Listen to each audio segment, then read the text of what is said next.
great to have you with us. I know you're also on the Senate Budget Committee as well, so you are well prepared to discuss this. I know that you had a late night on Friday, but despite Democrats' long attempt to try and stop this bill, Senate Republicans got it done. How are you feeling about the current plan? Now it's on its way to the House.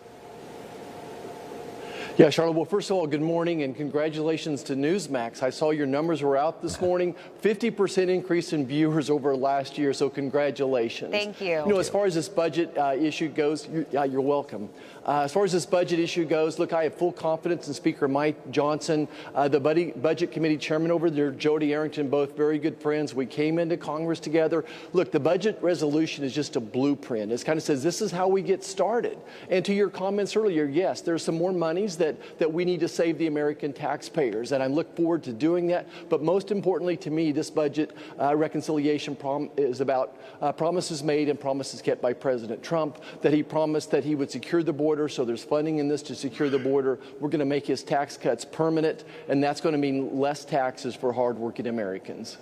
Yeah, Senator, so GOP leaders in the House are concerned, and they have a battle in front of them. I mean, what would your pitch to be to them? Because if I remember correctly, their budget plan called for $1.5 trillion in cuts. Yours calls for $400 billion. That's a pretty big difference there between the two.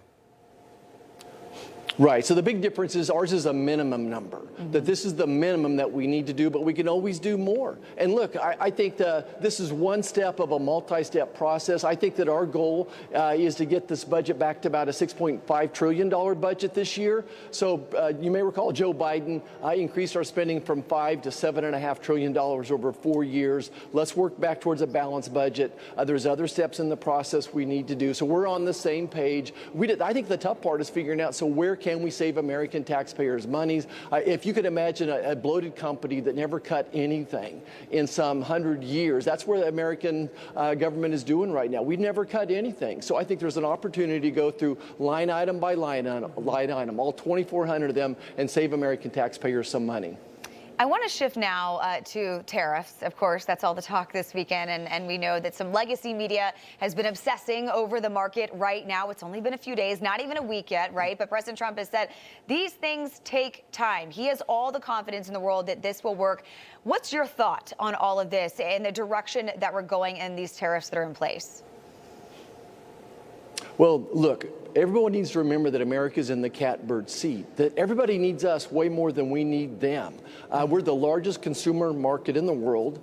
Last year, Joe Biden gave us $1.2 trillion in a trade deficit. So we traded goods back and forth, and the rest of the countries, everyone else ended up with $1.2 trillion more than we do. So that needs to be addressed. When I hear the word tariff, I think about the word jobs, American jobs, jobs coming back home. And already we've seen $3 trillion committed to investing into America. That's going to mean hundreds of thousands of jobs. But along with that, Congress needs to do our job. We need to roll back regulations. We need to cut taxes, and we need to make energy affordable. If we do those things, our economy is going to grow, good American jobs, and that's what's going to give us long-term success in this country.